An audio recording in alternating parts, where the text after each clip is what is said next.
ನಮಸ್ಕಾರ ಸ್ನೇಹಿತರೆ, ನಾನಿವತ್ತು KKRTC ಕಟ್ ಆಫ್ ಲಿಸ್ಟ್ ಬಗ್ಗೆ ನಿಮ್ಮೆಲ್ಲರ ಜೊತೆ ಒಂದು ಮಾಹಿತಿ ಹಂಚಿಕೊಳ್ಬೇಕಂತೇಳಿ ಬಂದಿದ್ದೇನೆ.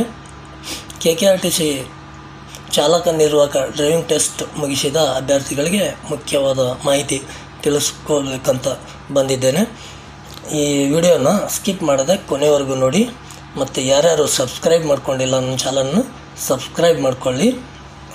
ಇವತ್ತು ನಿಮ್ಮೆಲ್ಲರಿಗೆ ಒಂದು ವಿಶೇಷವಾದ ಮುಖ್ಯವಾದ ಮಾಹಿತಿ ಹೇಳೋದು ಏನಂದರೆ, ದಿನಾಂಕ 1/2/2024 KKRTC ಕೇಂದ್ರ ಕಚೇರಿಯಲ್ಲಿ ಒಂದು ಸಭೆ ನಡೆಯಿತು.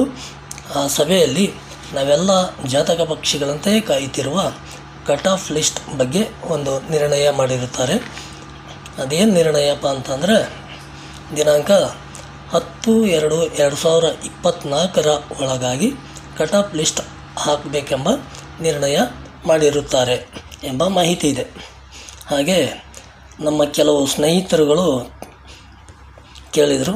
40ವರೆ ನಂಬರ್ ಬಂದಿದೆ, 371 ಸರ್ಟಿಫಿಕೇಟ್ ಇದೆ, ಕನ್ನಡ ಇದೆ, ಏಜು 40 ಆಗಿದೆ, ನಂದಾಗುತ್ತಾ ಅಂಥೇಳಿ. ಮತ್ತು ಇನ್ನು ಕೆಲವರು ಬೇರೆ ಬೇರೆ ಎಲ್ಲ ಕೇಳಿದರು. ಎಲ್ಲರಿಗೂ ಸಪ್ರೇಟಾಗಿ ಹೇಳೋಕ್ಕಾಗಲಿಲ್ಲ, ದಯವಿಟ್ಟು ಕ್ಷಮಿಸಿ. ಆದ್ದರಿಂದ ಈ ವಿಡಿಯೋ ಮಾಡಿ ಎಲ್ಲರಿಗೂ ತಿಳಿಸ್ತಿದ್ದೇನೆ.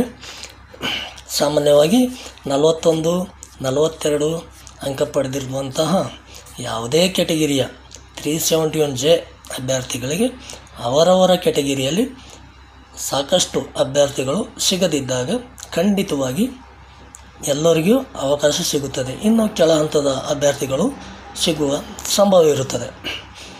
ಅಲ್ಲದೆ 44, 45 ಅಂಕ ಪಡೆದಿರ್ತಕ್ಕಂಥ ಎಲ್ಲ ಕ್ಯಾಟಗಿರಿಯ ಕೆಲವು ಅಭ್ಯರ್ಥಿಗಳಿಗೆ, ಅಂದರೆ ಸೀನಿಯರ್ ಯಾರಿದ್ದಿರ್ತಾರೋ ಡೇಟ್ ಆಫ್ ಬರ್ತಲ್ಲಿ, ಅಂಥ ಅಭ್ಯರ್ಥಿಗಳು ಜನರಲ್ನಲ್ಲಿ ಬರುವ ಸಾಧ್ಯತೆ ಇದೆ ಎಂಬ ಮಾಹಿತಿ ಸಿಕ್ಕಿದೆ. ಹಾಗೂ PDP ಅಂದರೆ ಯೋಜನೆ ನಿರಾಶ್ರಿತ ಅಭ್ಯರ್ಥಿಗಳು. ಯೋಜನೆ ನಿರಾಶ್ರಿತ ಅಭ್ಯರ್ಥಿಗಳು ಅವರಿಗೆ ಮೀಸಲಿರುವ ಹುದ್ದೆಗಳಲ್ಲಿ ಸಾಕಷ್ಟು ಅಭ್ಯರ್ಥಿಗಳು ಸಿಗದಿದ್ದಾಗ ಕೊನೆಯ ಅಂಕ ಅಂದರೆ ಜಸ್ಟ್ ಪಾಸ್ ಆದ ಅಭ್ಯರ್ಥಿಗಳಿಗೂ ಸಹ ಆಯ್ಕೆಯಾಗುವ ಸಂಭವ ಇರುತ್ತದೆ. ನಾನ್-HK ಅಭ್ಯರ್ಥಿಗಳು ಕಡಿಮೆ ಅಂದರೆ 324 ಹುದ್ದೆಗಳಿರುವುದರಿಂದ, ಹೆಚ್ಚಿನ ಕಾಂಪಿಟೇಷನ್ ಇರುವುದರಿಂದ 45 ಅಂಕ ಪಡೆದ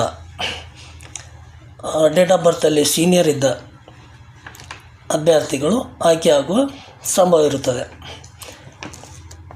371 ಮತ್ತು ನಾನ್-HK ಅಭ್ಯರ್ಥಿಗಳು ಉದಾಹರಣೆಗಳಿಗೆ ತಗೊಳ್ಳೋಣ. ಸೆಕೆಂಡ್ B ಕ್ಯಾಟಗಿರಿ ಅಂದ್ಕೊಳ್ಳಿ. HK ಅಲ್ಲಿ ಅಂದರೆ 371J ಸರ್ಟಿಫಿಕೇಟ್ ಇರ್ತಕ್ಕಂಥ ಇದರಲ್ಲಿ ಸೆಕೆಂಡ್ B ಕ್ಯಾಟಗಿರಿಯಲ್ಲಿ ಒಂದು 100 ಹುದ್ದೆಗಳು ರಿಸರ್ವ್ ಅಂದ್ಕೊಳ್ಳೋಣ. ಆ ಸೆಕೆಂಡ್ B ಅಭ್ಯರ್ಥಿಗಳು 500 ಜನ ಪಾಸಾಗಿದ್ದಾರೆ ಅಂದ್ಕೊಳ್ಳಿ. ಅವರೆಲ್ಲ 45 ಅಂಕ ತೊಗೊಂಡಿದ್ದಾರೆ ಅಂದ್ಕೊಳ್ಳಿ. ಉದಾಹರಣೆಗಾಗಿ ಹೇಳ್ತಾ ಇದ್ದೀನಿ, ತೊಗೊಂಡಿಲ್ಲ, ಉದಾಹರಣೆ ಹೇಳ್ತಾ ಇದ್ದೀನಿ. ಆ 500 ಜನದಾಗ ಇಲ್ಲಿ ರಿಸರ್ವ್ ಇರೋ ಪೋಸ್ಟ್ಗಳಷ್ಟು 100 ಮಾತ್ರ, 100 ಜನ ಮಾತ್ರ. ಅವರು 500ರಲ್ಲಿ 100 ಜನ ಮಾತ್ರ ತೊಗೋಬೇಕು. ಯಾರಿಗೆ ತೊಗೋತಾರೆ? 45 ಅಂಕನೂ ಇದ್ದಾವೆ, ಅವನು 45, ಅವನು 45, ಅವನು 40, ಎಲ್ಲರೂ 45 ಇದ್ದಾರೆ. ಅದರಾಗ ಇವ್ರು ತೊಗೊಳ್ಬೇಕು ಬರೀ 100 ಮಾತ್ರ. ಅವಾಗೇನು ಮಾಡ್ತಾರೆ? ಡೇಟ್ ಆಫ್ ಬರ್ತ್ ಪ್ರಕಾರ ಯಾರು ಸೀನಿಯರ್ ಇರ್ತಾರೋ ಅಂಥ 100 ಜನ ಅಭ್ಯರ್ಥಿಗಳಿಗೆ ಮಾತ್ರ ಉದ್ಯೋಗ ಸಿಗುತ್ತದೆ. ಆದರೆ 100 ಜನನೂ ಆ ಕ್ಯಾಟಗಿರಿಯಲ್ಲಿ ಸಿಗಲಿಲ್ಲ ಅಂದರೆ ಅವಾಗೇನು ಮಾಡ್ತಾರೆ? ಕೆಳ ಕ್ರಮಾಂಕಕ್ಕೆ ಹೋಗ್ತಾರೆ. ಅಂದರೆ 43 ಅಂಕ ತೊಗೊಂಡವರು, 42 ಅಂಕ ತೊಗೊಂಡವರು, 41 ತೊಗೊಂಡವರು, 40 ತೊಗೊಂಡವರು, 39 ತೊಗೊಂಡವರು, 38 ತೊಗೊಂಡವರು, ಹೀಗೆ ಕೆಳ ಕ್ರಮಾಂಕಕ್ಕೆ ಹೋಗಿ 100 ಜನ ಹುದ್ದೆ ಭರ್ತಿ ಮಾಡ್ತಾರೆ. ಆದರೆ ಹೆಚ್ಚಿನ ಅಂಕ ಪಡೆದ ಎಲ್ಲರಿಗೂ ಹುದ್ದೆ ಸಿಗ್ತದಂತ ಹೇಳೋಕ್ಕಾಗಲ್ಲ. ಆಮೇಲೆ ಮೆಕ್ಯಾನಿಕ್ಕು, ಆಮೇಲೆ ಕಂಡಕ್ಟ್ರು ಪೋಸ್ಟ್ಗಳು ಯಾವಾಗ ಕರೀತಾರೆ, ಯಾವಾಗ ಏನಾಗುತ್ತದೆ ತಿಳಿಸಿ ಅಂತ ಹೇಳಿದ್ರಿ. ಖಂಡಿತವಾಗೂ ತಿಳಿಸ್ತೇನೆ. ಇನ್ನೂ ನೋಟಿಫಿಕೇಷನ್ ಆಗಿಲ್ಲ, ಆದರೆ ಖಂಡಿತ ಎಲ್ಲರಿಗೆ ವಿಡಿಯೋ ಮಾಡಿ ತಿಳಿಸುತ್ತೇನೆ. ಮತ್ತು ನೀವು ಎಲ್ಲಾದರೂ ಹೊರಗಡೆ ಕೆಲಸ ಮಾಡ್ತಾಯಿದ್ದರೆ ಈ ತಿಂಗಳೇ ಅಂದರೆ 10/2/2024 ಲಿಸ್ಟ್ ನೋಡಿಕೊಂಡು ನಿಮ್ಮ ಆಯ್ಕೆ ಆದರೆ ಕೆಲಸ ಬಿಟ್ಟು ಬಂದು ಇಲ್ಲಿ ಕೆಲಸ ಮಾಡ್ಬೋದು.